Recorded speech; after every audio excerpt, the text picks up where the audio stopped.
પાછળ કોણ છે ઓળખો છો ને એ ફોટામાં જો એ તીર વાળા કોણ છે? એકલવ્ય. એ તમારી જેમ છોકરો ભણતો હતો, દિલ હતો આપણો એકલવ્ય. એ બાણની વિદ્યા જાણતો. શું જાણતો હતો? આવ્યો ને કૂતરાઓને બાણ મોઢામાં નાખ્યા હતા. કોને સાંભળ્યું? એટલે એક એકલવ્ય છે અને છેલ્લે કોણ છે? એનું નામ બિરસા મુંડા. કોણ છે? એ આપણા ભગવાન છે. ઝારખંડની અંદર એ થઈ ગયા પોતે નાની ઉંમરમાં 25 વર્ષની ઉંમરમાં ઝારખંડમાં આપણા માટે લડવૈયા થઈ ગયા. એ ભગવાન રૂપી આજે એમને ઝારખંડ જે ગામ છે ત્યાં એમને ભગવાન રૂપી માને છે. બરાબર? એટલે તમે ભણવા માંગો છો કે નહીં?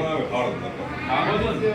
દરરોજ નાઈ ધોઈ મમ્મી પપ્પાને કહીને સવારમાં વહેલા ઉઠીને જે લેસન સાહેબે આપ્યું હોય લેસન કરી જવાનું, નાઈ ધોઈ જવાનું.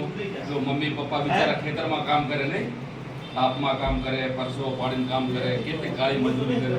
આપણને થાય ને મારા પપ્પાને મદદરૂપ થવું. મારું પણ હું ભણીને આગળ જવા માટે જો કીધું કે ડોક્ટર બનવું છે, પોલીસ બનવું છે, એમને બનાવી શું કરવું પડે?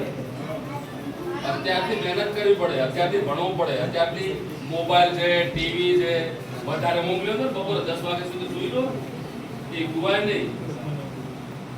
વહેલાસર ઉઠવું પડે, અત્યારથી જાગવું પડે, અત્યારથી મહેનત કરવી પડે તો જ બનાશે. મમ્મી પપ્પાને પણ તમારે જગાડવા. Mummy papa